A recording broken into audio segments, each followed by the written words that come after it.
الحمد لله نحمده ونستعينه ونستغفره ونؤمن به ونتوكل عليه ونعوذ بالله من شرور أنفسنا ومن سيئات أعمالنا من يهده الله فلا مضل له ومن يضلله فلا هادي له ونشهد أن لا إله إلا الله وحده لا شريك له ونشهد أن سيدنا وسندنا ومولانا محمدا عبده ورسوله صلى الله تعالى عليه وعلى آله وأصحابه وبارك وسلم تسليما كثيرا. أعوذ بالله من الشيطان الرجيم. بسم الله الرحمن الرحيم. قل بفضل الله وبرحمته فبذلك فليفرحوا هو خير مما يجمعون.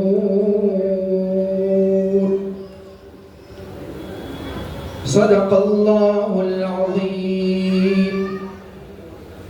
وقال صاحب القرآن صلى الله عليه وسلم: يقال لصاحب القرآن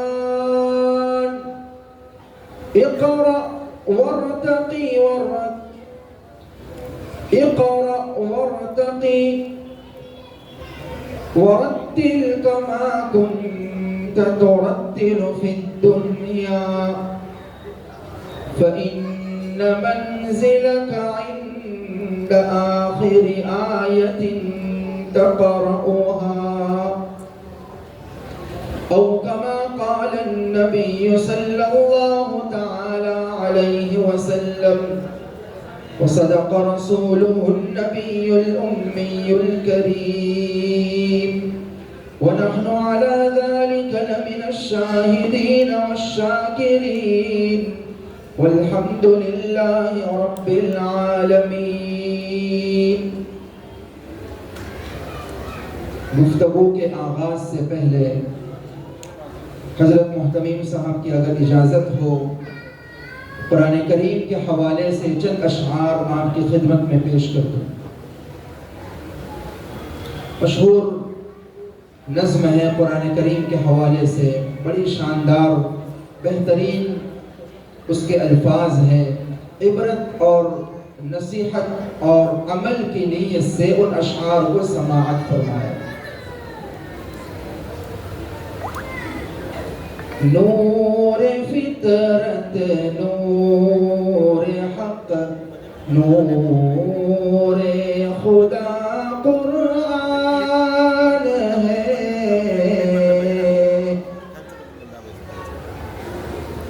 صادق و مصدوق نے ارشاد فرمایا ہے یوں صلی اللہ علیہ وسلم. صادق و مصدوق نے ارشاد فرمایا ہے یوں تم میں بہتر وہ ہے جس کا مشغلہ قرآن ہے. خیرکم من تعلم القرآن وعلمه. پیارے آقا نے، صادق و مصدوق نے، تاجدار مدینہ نے، سبز گنبد کے مکین ہیں جناب محمد الرسول اللہ. سب پیار محبت سے پڑھیے. صلی اللہ علیہ وسلم نے یہ فرمایا تم میں بہتر وہ ہے جس کا مشغلہ قرآن ہے. جو قرآن پڑھتا ہے، جو قرآن پڑھاتا ہے، جو قرآن سمجھتا ہے، جو قرآن سمجھاتا ہے، جو درس قرآن کے حلقے لگاتا ہے، جو انسانیت کو خصوصاً امت مسلمہ کو قرآن کا ربانی پیغام پہنچاتا ہے، جو قرآن پر خود عمل کرتا ہے اور لوگوں کے لیے عمل کا ذریعہ بنتا ہے. آقا فرماتے ہیں وہ سب سے بہتر ہے. خیرکم من تعلم القرآن وعلمہ.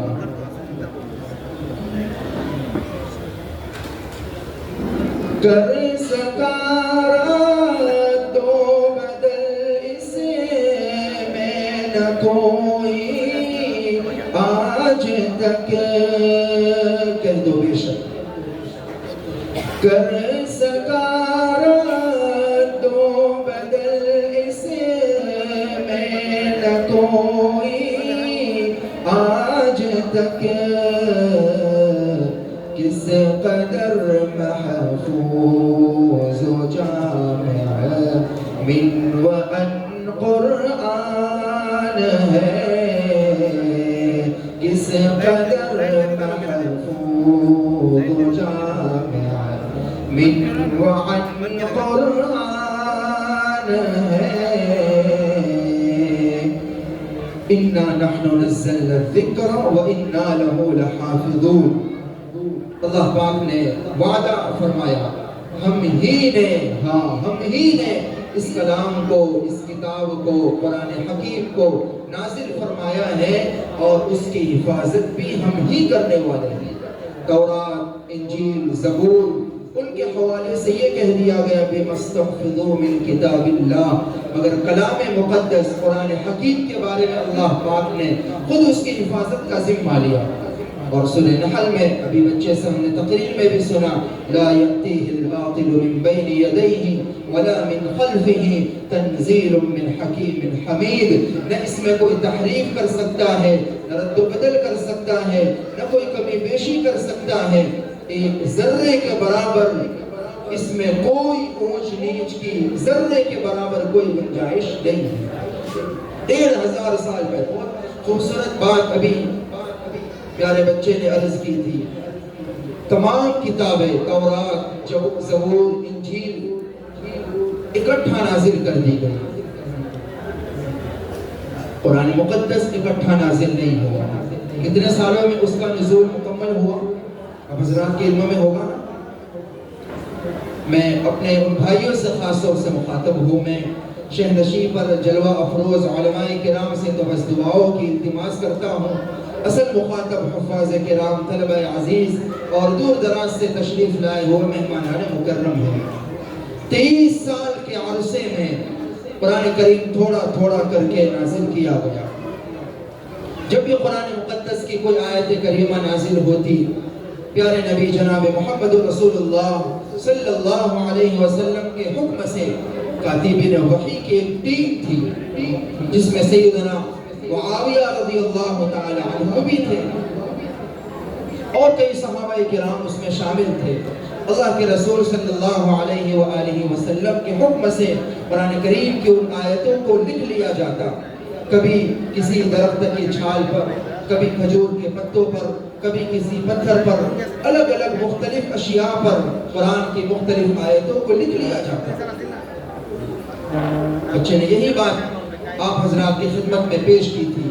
تورات، زبور، انجیل اکٹھا نازل ہوئی، مگر آج کے دور میں، آج کی تاریخ میں نہ تورات اپنی اصلی شکل میں موجود ہے، نہ انجیل، نہ زبور. زبور کا تو غالباً کوئی دنیا میں ایک آدھ نسخہ کسی جگہ، کسی میوزیم میں، لائبریری میں شاید دستیاب ہو. بائبل کے نام سے عام طور سے کتاب موجود ہے، مگر ہزاروں تحریفات اس میں ہو چکی. قرآن مقدس اکٹھا نازل نہیں کیا گیا. 23 سال کے عرصے میں وقفے سے بقدر ضرورت نازل کیا گیا اور وہ بھی الگ الگ اشیاء پر لکھا گیا. ایک ساتھ اسے جمع کر کے کتابی شکل میں جو آج ہمارے ہاتھوں میں موجود ہے، ایسا اس زمانے میں نہیں تھا، مگر اس کے باوجود بھی آج 1500 سال گزرنے کو ہے، قرآن کریم عہد صحابہ میں شروع میں صدیق اکبر رضی اللہ تعالی عنہ نے، پھر اس کی تکمیل فرمائی سیدنا عثمان غنی رضی اللہ تعالی عنہ نے اسے جمع کیا، اور آج ہمارے سامنے جو موجود ہے وہ اسی زمانے میں پیارے نبی صلی اللہ علیہ وسلم کے قلب اطہر پر جس طرح نازل ہوا تھا اسی طرح آج بھی موجود ہے۔ یہ قرآن کا اعجاز ہے، قرآن کا کھلا ہوا معجزہ ہے۔ اسی کو شاعر نے یہ اپنے الفاظ میں یوں کہا، کر سکا رد و بدل اس میں نہ کوئی آج تک، کس قدر محفوظ و جامع من وعن قرآن ہے۔ حفاظ کرام کی نظر آخری مصرع پیش کرتا ہوں۔ حفظ کر کے رکھ لو بچوں سینے میں قرآن کو، ماشاءاللہ جن بچوں نے اپنے سینے میں حفظ کر کے رکھ لیا وہ تو بہت ہی مبارکبادی کے قابل ہے۔ جو بچے ابھی اسی راہ پر گامزن ہیں، منزل مقصود تک نہیں پہنچے، ان سے بھی، اور جن بچوں نے ابھی شروعات نہیں کی ان سے بھی، اور مہمانان مکرم سے بھی، باہر سے تشریف لائے ہوئے عوام سے بھی یہ گزارش ہے کہ اپنے بچوں کو حافظ قرآن بنانے کا عزم مصمم لے کر یہاں سے اٹھیے۔ کم از کم ہر گھر میں ایک حافظ قرآن ضرور ہونا چاہیے، بلکہ بقول حضرت اقدس مفتی گجرات مفتی احمد صاحب خان پوری دامت برکاتہم العالیہ، جو حدیث مبارکہ ہے، اللہ تبارک و تعالی قیامت کے دن حافظ قرآن کو جو صحیح معنوں میں عامل قرآن بھی ہوگا سفارش کا موقع عطا فرمائیں گے۔ وہ اپنے گھر کے، خاندان کے رشتہ داروں میں سے 10 ایسے لوگوں کے حق میں سفارش کرے گا، کلہم قد وجبت لہ النار، جن کے بارے میں فرمایا گیا، جن کے بارے میں جہنمی ہونا طے پا چکا ہوگا، ان کی سفارش کرے گا یہ حافظ قرآن۔ میرے دوستو، پونا کے مسلمانوں، آج اگرچہ ہمارے دلوں میں، لوگوں کے دلوں میں حافظ قرآن کی کوئی عظمت زیادہ نہ ہو، آج اگرچہ ہم ان کو زیادہ عزت والی نگاہوں سے نہ دیکھتے ہو، بلکہ بہت سارے مسلمان، ایک بہت بڑی تعداد مسلمانوں کی ایسی ہے جو حفاظ کرام کو حقیر نگاہوں سے دیکھتے ہیں۔ قسم رب اکبر کی، دنیا میں اگرچہ ان کی کوئی ویلیو ہو نہ ہو، قیامت کے دن، قیامت کے میدان میں جب تمام انسانیت نفسا نفسی کے عالم میں ہوگی، ہر کوئی اپنے گناہوں کے بقدر پسینے میں ڈوبا ہوا ہوگا، ہر ایک کو اپنی فکر ہوگی، قیامت کے میدان میں ان حفاظ کرام کا، علماء عظام کا، داعیان قرآن کا جب اعزاز کیا جائے گا اور ان کو جب بشارتیں سنائی جائے گی اور ان کے خاندان کے 10 افراد کے بارے میں سفارش کا حق دیا جائے گا، اس وقت ان کی قدر و منزلت ہمیں پتہ چلے گی۔ حضرت مفتی احمد صاحب خان پوری دامت برکاتہم فرماتے ہیں، اس حدیث مبارکہ کے ضمن میں 10 لوگوں کے بارے میں جو اسے سفارش کا حق دیا جائے گا، اس سے یہ اشارہ ملتا ہے کہ ہر خاندان میں، ہر 10 افراد میں کم سے کم ایک حافظ قرآن ضرور ہونا چاہیے۔ نیت کرتے ہیں سارے افراد انشاءاللہ، ہم اپنے گھروں میں کم سے کم یہ تو ضرور نیت کریں کہ ہر 10 میں ایک حافظ قرآن ضرور ہو۔ اس فضیلت کو حاصل کرنے کی نیت بھی ہونا چاہیے۔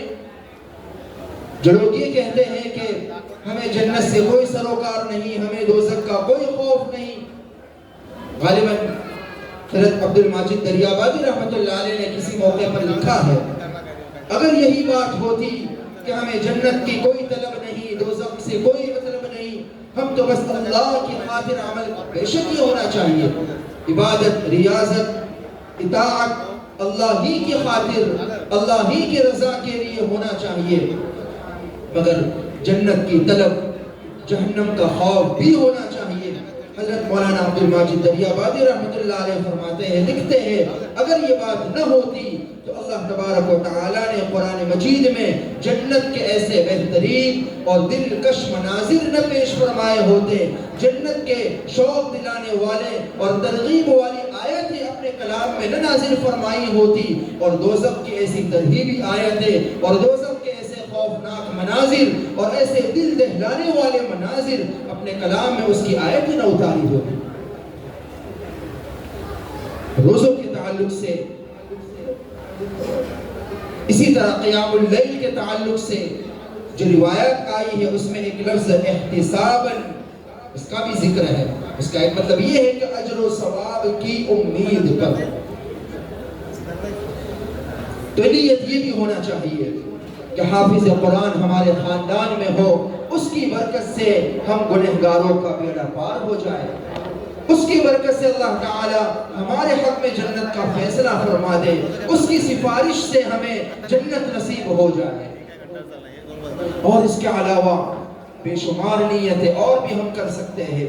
حافظ قرآن بنے گا، قرآن پڑھے گا، قرآن کے ایک ایک حرف پر، روایتوں میں اللہ کے رسول صلی اللہ علیہ وسلم کا فرمان مبارک ہے، ایک حرف اگر کوئی قرآن مقدس کا پڑھتا ہے، ایک حرف، فَلَهُ بِكُلِّ حَرْفٍ حَسَنَةٌ، ایک حرف پڑھنے پر ایک نیکی ملے گی۔ اور روایت کے آگے الفاظ یہ ہے کہ ایک نیکی کا ثواب کم سے کم 10 گنا۔ من جاء بالحسنة فله 10 امثالها، کم سے کم ایک حرف قرآن کریم کا پڑھے 10 نیکی ملے گی۔ آقا نے فرمایا، لا اقول الف لام میم حرف ولكن الف حرف ولام حرف ومیم حرف۔ الف لام میم، آقا نے فرمایا کہ یہ ایک حرف نہیں، یہ 3 حرف ہوئے کل ملا کر۔ اگر کسی نے صرف الف لام میم پڑھ لیا، ضابطے کے مطابق 30 نیکیاں اس کے کھاتے میں لکھ دی جائے، کم سے کم درجہ۔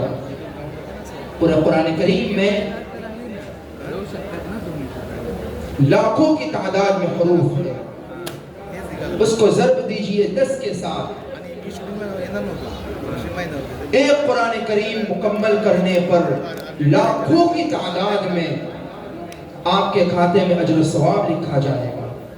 ان نیکیوں کی قدر مسلمانوں آج اگرچہ ہمارے ذہنوں میں نہیں ہے، آج اگر ہمیں اس کی کوئی خاص قدر نہیں ہے، مگر قیامت کے دن جب بندہ ایک ایک نیکی کو ترسے گا اور ایک ایک نیکی کے بارے میں، ایک ایک نیکی کے ذریعے سے اس کے بارے میں جنت یا جہنم کا فیصلہ ہونے والا ہوگا، اس وقت اسے قدر ہوگی۔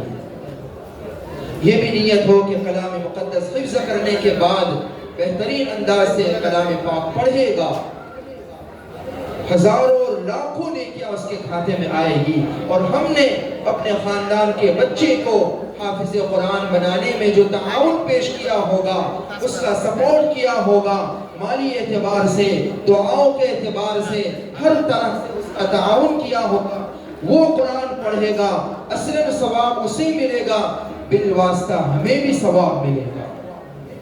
یہ بھی ایک نیت ہے، یہ بھی ایک نیت ہو، حافظ قرآن ہمارے خاندان کا بچہ بنے گا، حافظ قرآن بن کر قرآن کی خدمت کرے گا، نمازوں میں تراویح لوگوں کو سنائے گا، امامت کرے گا، بہترین اور شاندار انداز میں اللہ کا کلام لوگوں کو سنائے گا اور قرآن کی خدمت کرے گا، بچوں کو قرآن پڑھائے گا، اور یہ سلسلہ چلتا رہے گا، ہمارے کھاتے میں بھی اس کا اجر و ثواب لکھا جاتا رہے گا، اور بے شمار آپ نیتیں کر سکتے ہیں۔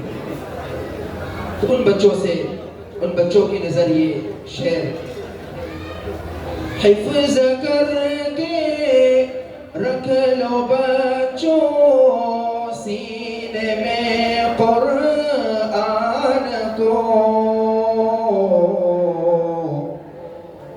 دو جہاں میں سرخ روئی کا اگر ارمان ہے،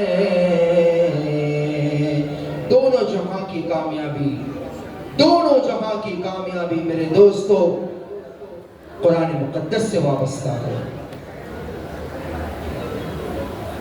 جن حفاظ کرام کو حفظ کی سند پیش کی گئی، دستار بندی ان کی گئی، جنہوں نے اپنے سینے میں کلام مقدس محفوظ کیا، ایک بات ان کی خدمت میں یہ عرض کرنی ہے، اللہ نے جو نعمت عظمیٰ آپ کو عطا فرمائی ہے وہ نعمت اس قدر عظیم ہے کہ دنیا کی تمام نعمتیں مل کر اس کا مقابلہ نہیں کر سکتی۔ دنیا کی تمام نعمتوں سے بڑی نعمت کلام مقدس کی نعمت ہے۔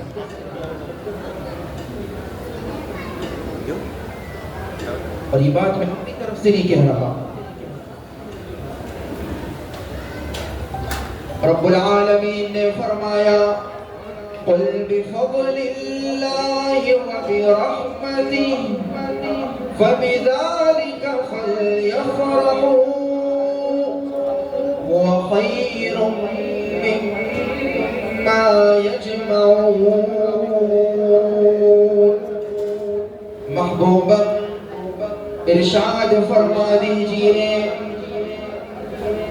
اللہ کے فضل اور اللہ کی رحمت سے خوشی مناؤ۔ یہ فضل اور رحمت والی چیز جو اللہ نے تمہیں عطا فرمائی ہے خیر مما یجمعون، دنیا والے جو نعمتیں، دنیا والے جو دولتیں، دنیا کے لوگ جو ڈگریاں جمع کرتے ہیں، رب کعبہ کی قسم رب العالمین نے فرمایا خیر مما یجمعون، تمہیں جو دولت سے اللہ نے نوازا ہے وہ دنیا کی دولتوں سے، دنیا والوں کی جمع کی ہوئی چیزوں سے بدل جا بہتر ہے۔ اللہ کا فضل اور اللہ کی رحمت، آیت کریمہ میں دو نعمتوں کا رب العالمین نے ذکر فرمایا۔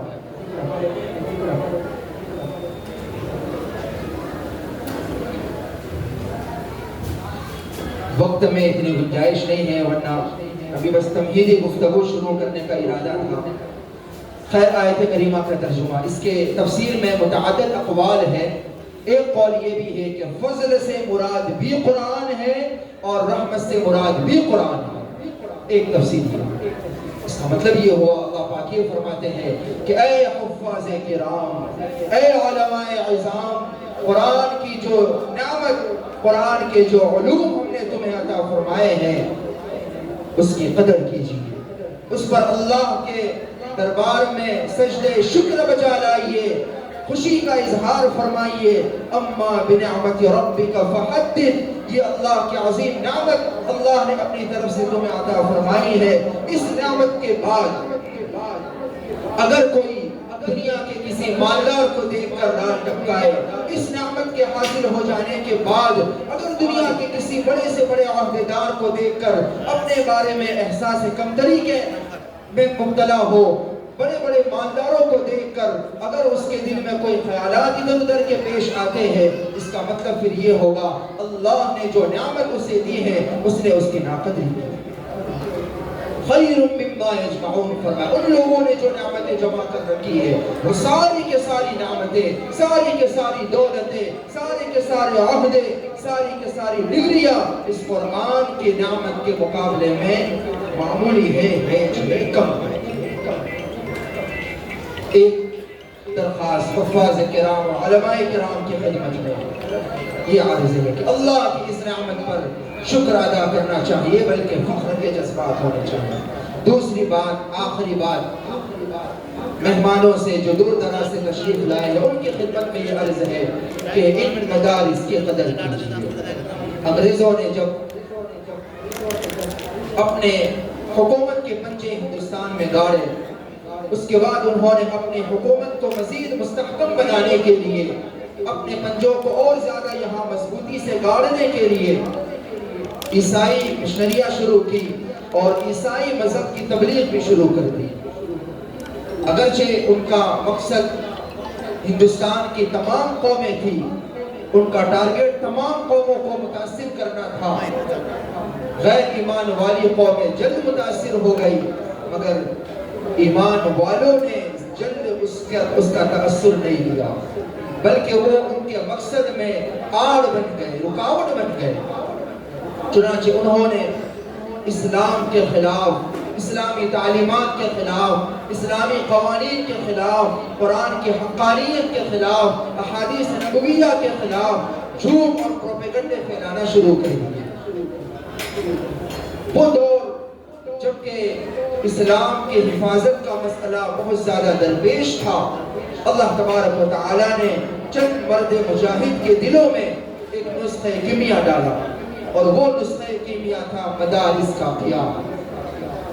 اس زمانے میں سب سے پہلے دارالعلوم دیوبند کا قیام عمل میں اسی مقصد کے تحت آیا، اور بھی مدارس چھوٹے چھوٹے اس سے پہلے بھی تھے، مگر اس عظیم مقصد کے تحت بنیاد ڈلی دارالعلوم دیوبند کی، جنوبی ہندوستان میں باقیات الصالحات اور جامعہ نظامیہ وغیرہ کی۔ اور اس کا اثر یہ ہوا کہ آج جو میں اور آپ اسلامی تشخص کے ساتھ باقی ہے اور اسلامی قوانین پر عمل کر رہے ہیں، اسلامی احکامات پر آزادی کے ساتھ کسی درجے میں عمل کی ہمیں جو چھوٹ مل رہی ہے، یہ اسی کا ثمرہ اور نتیجہ ہے۔ علماء نے یہ بات ارشاد فرمائی ہے کہ اس زمانے میں جو اسلامی احکامات اور اسلامی تشخصات کی بقا کا خطرہ تھا، جس کو دیکھ کر اس زمانے کے مرد مجاہد نے، علماء عظام نے مدارس کی نیو ڈالی، کسی درجے میں آج کے زمانے میں بھی وہی خطرات درپیش ہیں۔ بلکہ اگر علماء کرام کی اجازت سے، ان کی توجہ سے یہ بات کہی جائے کہ اس سے زیادہ خطرات آج کے زمانے میں محسوس کیے جا رہے ہیں تو شاید غلط نہ ہوگا۔ آج کا جو ماحول ہے چاروں طرف اسلام کو، اسلامی تشخصات کو، اسلامی اوقاف کو، اسلامی نظام حیات کو، اسلامی تعلیمات کو مٹانے کے لیے، ختم کرنے کے لیے، اور اسکولوں میں، کالجوں میں، نصاب میں داخل کتابوں کے ذریعے سے نئی نسلوں کے ایمان کو ختم کرنے کی جو کوششیں کی جا رہی ہے، اس ضمن میں، اس تناظر میں ان مدارس کا قیام اور ان مدارس کی بقا وقت کی عین ضرورت ہے۔ بلکہ کسی نے یہ بھی کہا کہ چھوٹے چھوٹے مکاتب جہاں بچوں کے عقائد درست کیے جاتے ہیں، جہاں اسلام کی بنیادی تعلیمات سکھائی جاتی ہیں، جو بنیادی تعلیم سیکھنا ہر مسلمان پر فرض ہے، طلب العلم فریضۃ علی کل مسلم میں آقا نے جس کا حکم فرمایا، اس کے لحاظ سے ان چھوٹے چھوٹے مکاتب کا حکم، چھوٹے چھوٹے مدارس کا حکم بعض علماء کے بقول فرض عین کا ہے۔ اس کی قدر کیجئے، اس کا تعاون کیجئے، اس کا سپورٹ کیجئے، جس طریقے سے آپ کر سکے۔ آج اگر یہ مدارس باقی ہیں، انشاءاللہ علامہ اقبال کے حوالے سے حضرت مولانا طاہر صاحب نے جو بات عرض فرمائی، ارشاد فرمائی، انہوں نے یہی بات کہی تھی کہ اگر یہ مدارس باقی نہ رہے، اگر یہ مدارس ختم ہو گئے، اگر یہ بوریا نشیم اللہ ختم کر دیے گئے، اگر ان کی حیثیت کو مٹا دیا گیا، اگر عوام کا رشتہ ان سے کاٹ دیا گیا، تو پھر ہندوستان میں بھی مسلمانوں کا وہ حال ہوگا جو اسپین کے مسلمانوں کا حال میں اپنی آنکھوں سے دیکھ کر آیا ہوں۔ اس بنا پر تمام عوام سے، مہمانان عظام سے گزارش ہے، ان مکاتب کو قدر و منزلت کی، محبت کی نگاہوں سے دیکھیے۔ بس بالکل آخر میں آقا کی وہ روایت صرف اس کا ترجمہ پیش کر کے بعد ختم کرتا ہوں۔ آقا نے فرمایا، شاہ الایمان طبرانی وغیرہ کی روایت ہے، اغد عالما او متعلما او مستمعا او محبا ولا تكن الخامسة فتهلك۔ آقا نے فرمایا کہ اے مسلمانوں، یا تو عالم بنو، یا متعلم بنو، یا علم کی باتوں کو سننے والے بنو، یا عوام کے لیے محبا، علم سے، اہل علم سے، مدارس سے محبت کرنے والے بنو، محبت کرنے والے بنو۔ ولا تكن الخامسة فتهلك، پانچویں نہ بننا۔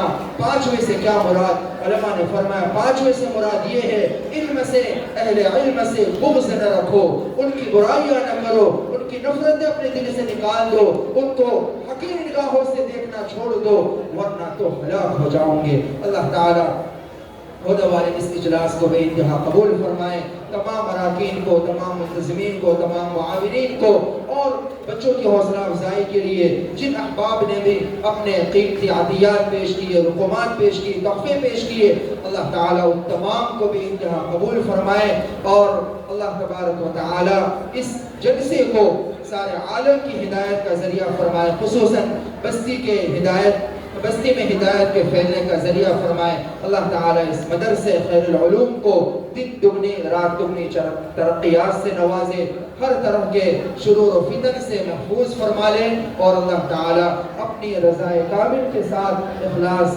استقامت اور الہیت کے ساتھ یہاں کے اراکین کو کام کرتے رہنے کی توفیق و سعادت سے نوازے۔ این دعا ازمن و جملہ جہاں آمین بعد، وآخر دعوانا الحمدللہ رب العالمین۔